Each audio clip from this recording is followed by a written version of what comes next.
A linked list is a linear data structure that contains a sequence of nodes where each node has a value and a reference to the next node.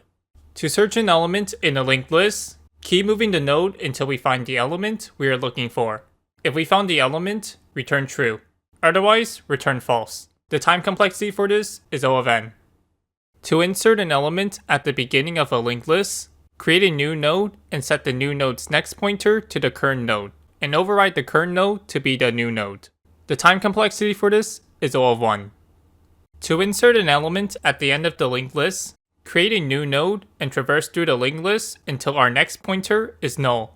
Once we are at the end of the list, set the next pointer to the new node. The time complexity for this is O of n. To insert an element at a specific position of the linked list, create a new node and traverse through the list until the desired position. Then set our new node's next pointer to the current node's next. After that, set the current node's next pointer to our new node. The time complexity for this is O of n. To delete an element in a linked list, first find the element's position. If the position is 0, update the head to the next node. Otherwise, traverse through the list until the node to delete is found, then update the previous node's next pointer to skip the current node. The time complexity for this is O of n. Thanks for watching, and follow for more.